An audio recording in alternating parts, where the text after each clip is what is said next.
Ada pertanyaan, benarkah pinjol ilegal itu langsung cair, Bang? Mudah cair, ya? Seperti YouTuber-YouTuber yang mereview pinjol ilegal yang katanya gampang cair.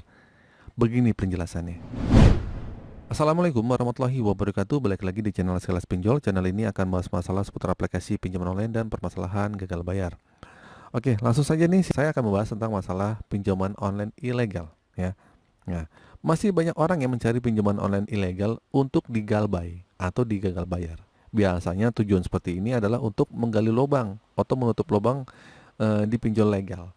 Rata-rata orang yang mencari pinjol ilegal itu menggunakan uang untuk membayar penalti di pinjol ilegal.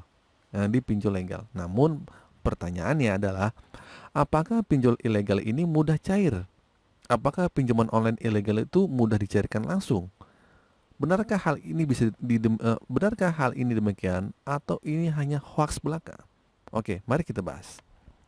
Yang pertama, untuk mencari pinjaman online ilegal adalah dengan mencari tahu siapa oknum di baliknya. Menurut berita-berita yang beredar, oknum yang menjual pinjaman online ilegal itu bukan orang Indonesia. Kantornya itu sangat terstruktur dan masih saling terhubung, sehingga semua data para pelanggannya sudah terekam.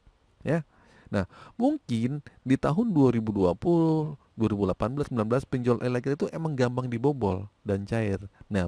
Dan seiring dengan waktu berjalan, mereka itu memperkuat sistem mereka. Database mereka juga ada, ya kan. Akhirnya orang tuh sekarang susah untuk jebol ke ilegal. Banyak orang yang mencari pinjaman online ilegal karena dianggap lebih mudah dan cepat dicairkan tanpa verifikasi data. Namun hal ini sangat berbahaya karena data pribadi yang didaftarkan bisa jadi dicuri. Dalam logika sederhananya, para YouTuber ini biasanya YouTuber yang membantu promosikan pinjol ilegal hanya memanfaatkan orang-orang untuk mendapatkan pundi-pundi uang aja, ya nggak? Untuk mendapatkan view, mendapatkan ya AdSense lah gitu kan. Nah, dana yang ditawarkan oleh pinjaman online ilegal itu nggak selalu dicairkan. Bisa aja kan itu hanya untuk menipu-nipu orang. Biasanya cuma hanya terakhir doang. Biar cair, cair, cair. Padahal mah sebenarnya nggak cair. Ya, itu gampang manipulasi seperti itu. Nah, oleh karena itu sebaiknya kita hindari ya untuk mencari pinjaman online ilegal dan membeli pinjaman yang legal aja yang terpercaya.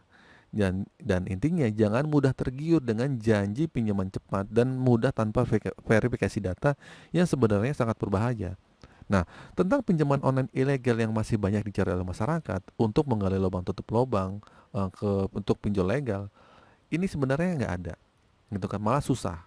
Biasanya si oknum-oknum joki nih yang memanfaatkan seperti ini.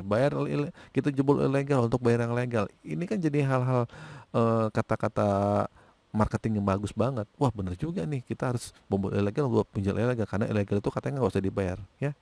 Padahal mah tetap aja itu adalah utang, tetap hutang. Namun, pinjaman online ilegal itu nggak dapat diandalkan dan sangat berisiko tinggi nih, gitu kan? Karena oknum di belakangnya itu nggak jelas dan kantor juga nggak tahu di mana kan. Nah, selain itu, aplikasi pinjaman online ilegal itu sering menggunakan SMS dan sistem integrasi ya, sehingga data pribadi yang didaftarkan bisa terekam, disalahgunakan. Selain itu, para YouTuber yang mempromosikan pinjol ilegal itu sebenarnya hanya memanfaatkan masyarakat untuk mendapatkan keuntungan tanpa menjamin keamanan dan keberlangsungan pinjaman tersebut. Ya, jadi mereka itu sebenarnya lepas tangan gitu kan. Maka dari itu nih kesimpulannya, sebaiknya masyarakat itu kita ini lebih berhati-hati dalam membeli pinjaman online. Hanya beli pinjaman online yang terdaftar aja. Kalau kalau bisa sih nggak usah minjol lah gitu kan. Dan jangan mudah tergiur dengan pinjaman online ilegal ya. Jangan coba-coba sama pinjol ilegal. Ada risikonya dan sangat tinggi. Ya, data kalian tersebar. Pokoknya kalian tahu sendirilah kalau pinjol ilegal itu seperti apa.